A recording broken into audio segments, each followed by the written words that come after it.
distant as the day. Well, we're not letting things go. We're gonna play it out.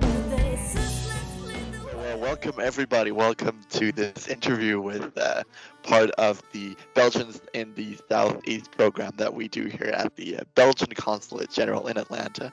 And today we're meeting with Mrs. Ghalia Volt. Welcome, Mrs. Ghalia Volt. Hi, y'all.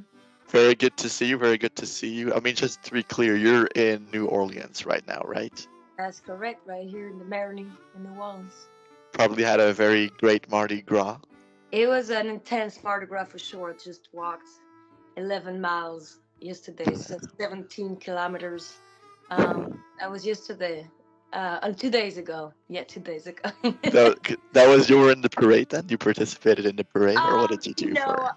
I like to do the very traditional stuff, so I wasn't too involved in parades, but I went and, woke up at 5 a.m. and went to the Skull and Bones parade, which is like, the dead ones waking up the dead ones waking up the city, and it's pretty very nice. And that's at 5 a.m. until sunrise, and then I went to the Mardi Gras Indian celebration, so very nice.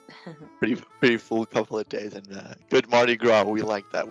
So first question. So for people that do not know you, would like to know about a bit more about you, about your life, your career as a Belgian. How did you end up in the United States? What's the origin story of Ghalia Volt? Yeah, I'm trying to make it short. So, I'm very passionate about music in general, and I grew up listening punk music and rock and roll. And one day I found out about, the origins and the roots of all that music I listened to, and that brought me here in New Orleans, all the way to Chicago, going through Mississippi, and like all those music meccas, all those great music cities and towns that all the songs that I listened to talked about. So that's what I came for. Like I was 21, had a guitar on my back, and was hitchhiking. I was grabbing buses and jumping on Amtrak's rides, and for like 3 months, and discovered all those little towns and cities, and came back to Belgium, and I'm like, wow, it's like a little dream. So I was playing in the street and in clubs, in Brussels. It's hard to make opportunities for yourself. That's where you grew up, right? You grew up in Brussels. Yeah, I grew up in Brussels. So I was playing the clubs, and like every weekend or every couple of weekends, and busking in the street. And then I realized that here I could just be a musician, and make a living. So I busked for another 6 months and came back for the second time in the United States. And then I fell in love with New Orleans, and I really just established myself here, but never planned on doing it. It's just I ended up spending more time here in the U.S., but in New Orleans mainly than in Europe. How long have you been in New Orleans right now? It's like the first time actually I was here is actually 10 years ago, yeah. 10 years ago. So it's been a whole trip and adventure of at least 10 years now then. That's exactly impressive. Very impressive. Yeah. I came for my first Mardi Gras, 10 years ago here in New Orleans, and here we are. 10 years later, just after another Mardi Gras. That's a great, impressive story. So, like, for you, what are the main differences between Belgium and the United States? What, made you establish your career here? Well, like realizing that as a musician here playing roots music, I can make a living here and play. When I moved to New Orleans, I was just playing every day, sometimes 2 shows a day, every single day. Oh, so that's not something you can do in Brussels when you play, blues influenced music or roots music in general. So here, you got Bourbon Street, you got Frenchman Street, and I'll be playing in Mississippi and Memphis and St. Louis. And so that's how I started here. Yeah, I started just playing in those clubs, cut my teeth, pay my dues, and here we are later. And now I'm like mainly touring. I don't really play locally no more, aside from certain big shows. Because yes, we have noticed that you haven't been in Georgia playing in Georgia yet, or am I mistaken? I actually came for the first time in Macon, which was very Macon, Georgia. to me, yeah, because I was on tour with the Allman Betts Family Revival, who are the sons of the Allman Brothers, and so Macon was The capital, place. for that. So I was actually just playing. Was the auditorium, yeah, in Macon. That's the only time I was there. In Sure. Georgia. Well, we hope that we can see you soon, more and more often in Atlanta, because there are actually really a lot of good blues cafes here in Right. Georgia that are looking for people. But well, one of your albums, one of 5 albums, if I'm not mistaken, is called the One Woman Band, and it's where you sing and you play all of the instruments like by yourself. So I was wondering, how did you come up with that idea? Did someone inspire you, or it's Yes. just yeah. So the one woman band. So we're talking about how. So I used to play right in all those cafes, clubs here on Frenchman Street in New Orleans, and I used to play some kind of one woman band setup, but it was just a tambourine and a stump box. But even when COVID happened, I was at home like everybody else, with not much to do, and I found out that here in the United States, it was not like in Europe, everything was closed down. But here, I could still go to Idaho and play shows. Some other place you could be outside in Mississippi. So what I did is like I started like playing drums with my feet and playing guitars, and traveled through Mississippi a lot, and just started learning all those songs I used to play and play them by myself. So playing drums, guitar, and singing, and that's what I did. I was able to survive as a musician like that through the pandemic, because I didn't get unemployment and I didn't want it neither. I Yeah. appreciate being here in the United States, and like the last thing I want to do is getting that unemployment. So anyway, I didn't do that. I kept working, and after road testing the concept, I'm like, what about if I write a whole album like that, which I did. Talk to my label. He liked the idea, so I left actually on a train trip for 1 month in 2020 during the summer, and I left from New Orleans with those Amtrak trains and went all the way to the West Coast, back up to San Francisco, past Colorado, Wyoming, Salt Lake City, like all of that, all the way to Chicago, and back to New Orleans through Mississippi, and the road that I do a lot. And I wrote this new album like that, practiced it at home, went to Memphis and recorded the whole album like that in Memphis, playing drums. It was all live, so like a live record. So that's how the whole one woman band story just happened.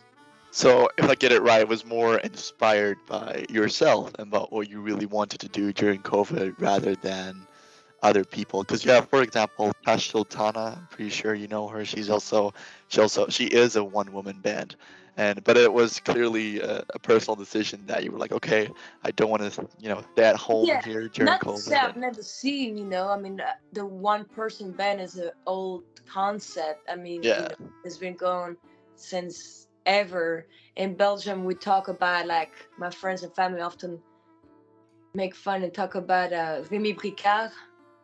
yeah, It's like a one person orchestra.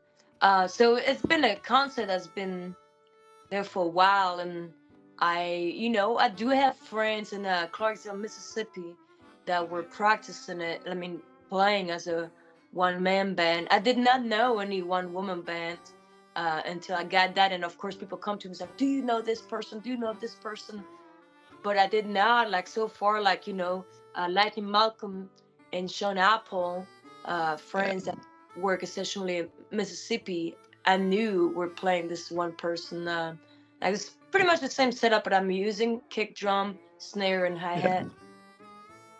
So what is there like a specific artist that really inspires you in general? I mean, because you sum up all of these different genres of music that you really like, punk, rock, blues.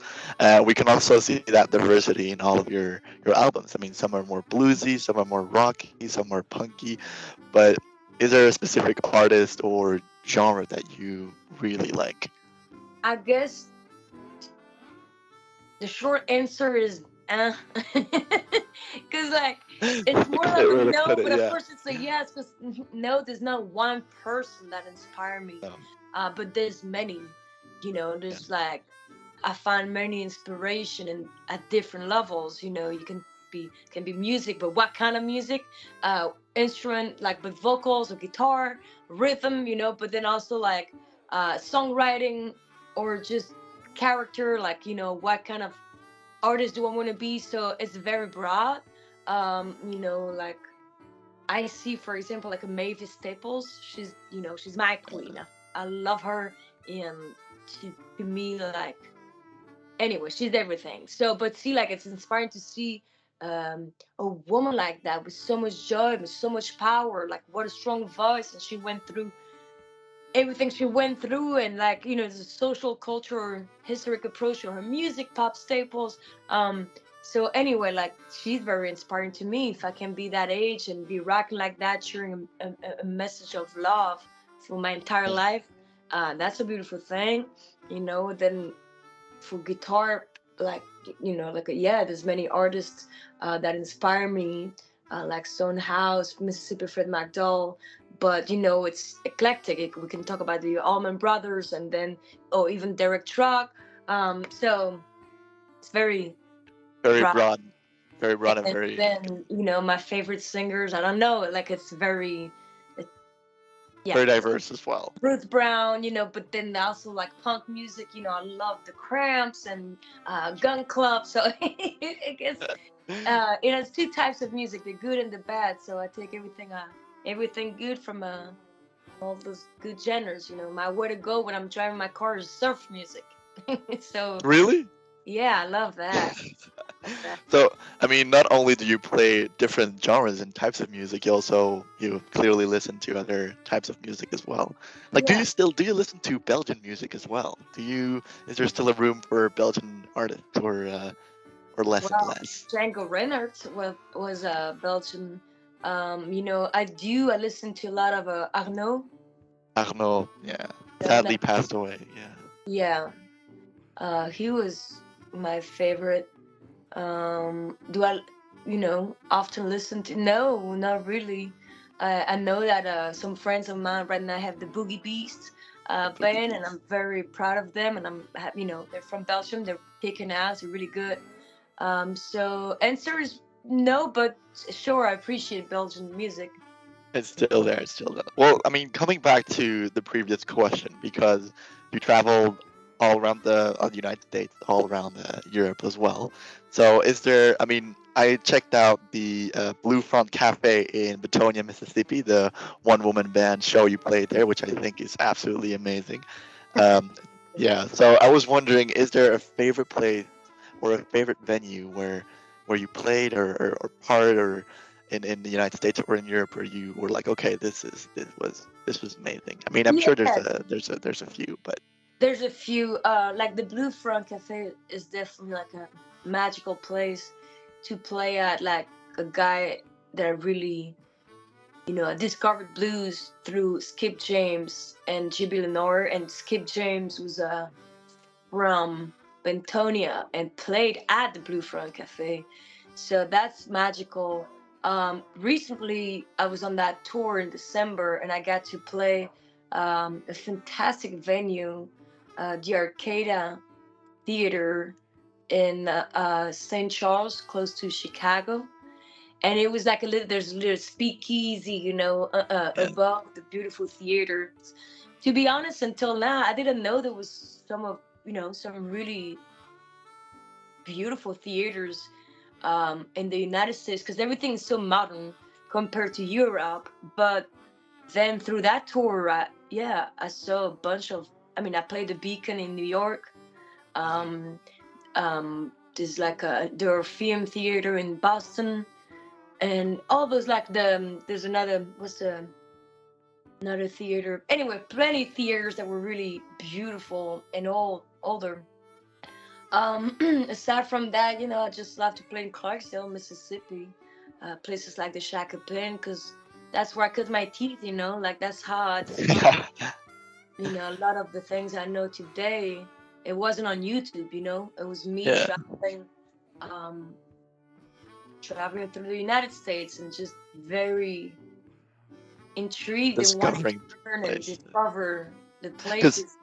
how does that specifically work? How do you just take all your instruments, take your microphone, or and then go from bar to bar or place to place? How do you make sure that you always have these different kind of venues where you play?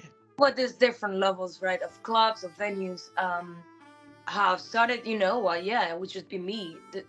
Most venues, good venues have a PA system, so you don't bring nothing but your guitar yourself. Um, but like bigger venue, like the Beacon Theaters, it's it's a theater like this, just the whole infrastructure, everything is all set up. So when you play in the street, well, you got to bring everything too. Yeah. So So you really make sure that for these, bigger places, it's all you. So you just go there and you're like, okay, my name is Ghalia Volt and I would love to play here, or how does that work? oh man, but that's a whole, it's like it's it's a whole story. Like you start by sending emails. We say by 100 emails you send out, maybe you get like two answers. So it's hard. And like the easiest way is always like to be out there. You meet the Yeah. owners of the clubs and managers, and you do even better. You just sit in and you sing with another band, and next thing you know, you get your own gig. Now things have changed. I have a manager, I have an agent, so I'm not like begging for gigs. I'm No, not no. trying to prove myself. I've done it, and it takes a while. It takes a lot of will and a strong will. Yeah, I can tell. I mean, it really takes character. So for the future, is there a goal or a dream, or what is up in the future? What are you looking forward to, or is there something, a specific goal that you want to reach, basically?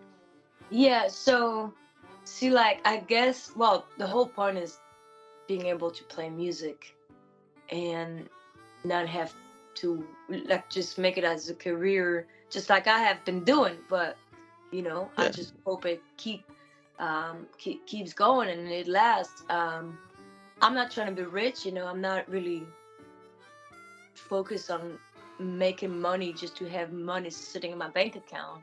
I yeah, just want to have money so I don't have to worry about it.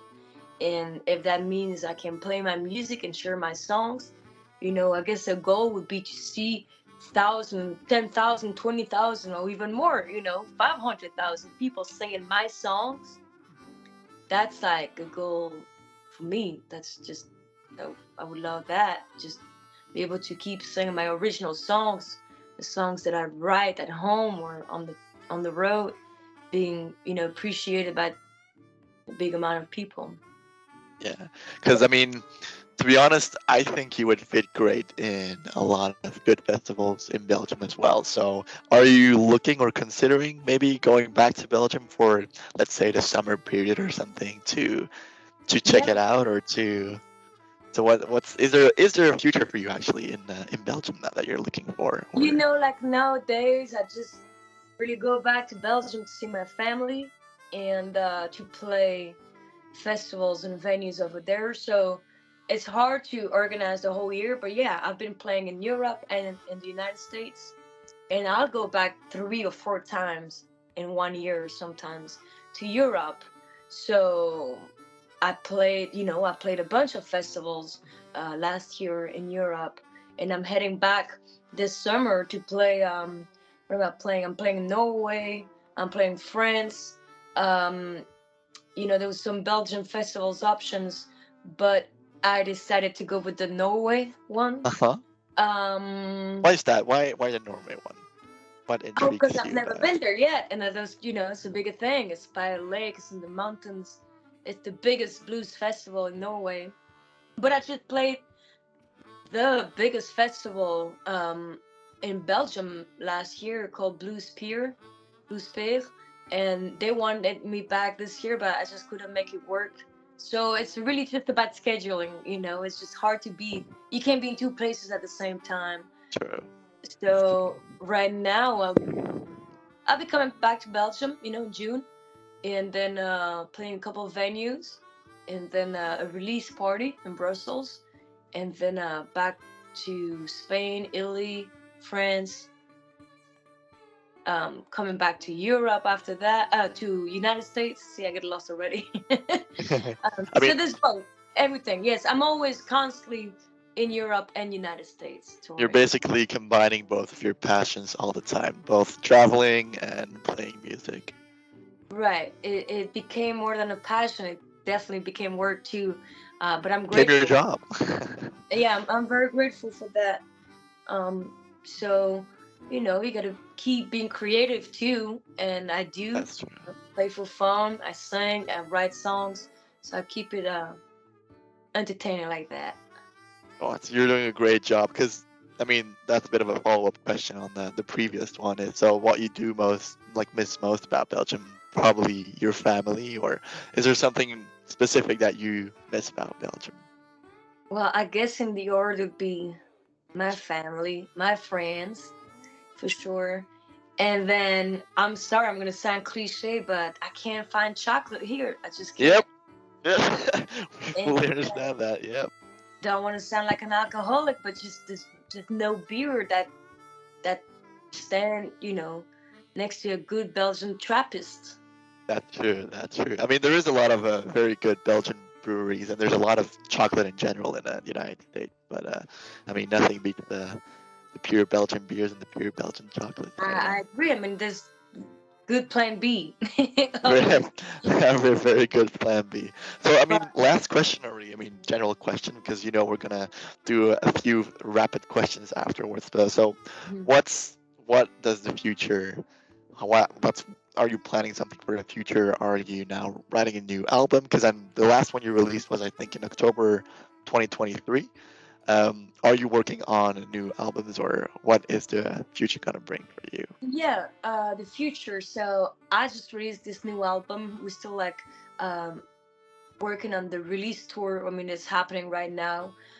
Right now, I'll be heading to Florida. I'm playing the jazz festival here in New Orleans. It's just a pretty, it's an achievement for me. I'm very It's a happy. pretty big deal. Yeah, Congratulations. thank you. I love it. And then, I mean, the Rolling Stones are gonna be there this year. Yep. Um, and then, so Florida.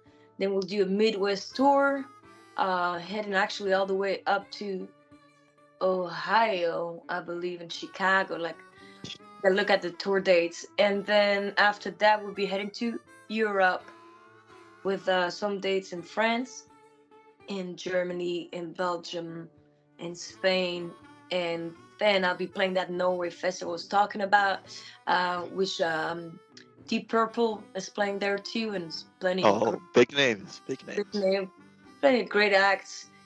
After that, I'll be coming back here, maybe enjoy my home finally a little bit. Yeah, because And do you uh, get the chance to stay at home? Like, do you travel all the time, or how do you work out that schedule? How does it? it always changes. So right now, I'm not in a posture where I can refuse work or want to. So there's no, my schedule is just always moving. There's no, it's hard to be grounded by the way, like you're always Yeah, on the road for like 2 months, and then you come back for 20 days. I mean, recently it's been like I was on the road for 3 weeks, came back for a day, left again for like a month, came back for 5 days, left for like 2 months. So it's been very busy. Last year was crazy, crazy busy, but I love it. And so, if I can find a little time to be here, to be, 5 days in Brussels with my family, or just go to Spain or Italy, which I love for vacation, I'll do. A getaway around here is Mexico as well, Florida. Um, but so yeah, so plenty plans for the future, and then more collaborations. Too early to talk about it, but we'll see. We'll see what happens. Good things. wow. Well, we'll definitely hope. And I mean, it seems like you're pretty well known here as well and in Europe as well. But I mean, you always still seem to be basically a rising star. Is that's a way I could put it? I feel so. No, Thank you. congratulations because you're doing great things, and we're happy that we can consider you a Belgian ambassador here in the southeast. So I well, appreciate that. definitely. No, don't worry about it. We appreciate you taking the time to do this interview with us. So, how did you come up with that name? Actually, that's I was actually born on a crazy thunderstorm and lightning, kind of a stormy night. So, and then people couldn't really say Vautier anyway, so I thought that Volt. well. Okay, so my middle name is Zeus, but nobody Is that knows. your actual middle name? Yeah, yeah, yeah. So Wow. Volt was just kind of makes sense. It made sense, and I'm happy. It was because you were born during a stormy night, or was it throughout the day, or? No, 3 a.m. on a stormy night, full of Ooh. lightnings and thunders. And my parents, oh, and like the story goes like this: my parents tried to call me Thunder, in French, so tonnerre, and the city said no. Brussels said no, you can't call your daughter tonnerre. Really? So then they said, how about Zeus?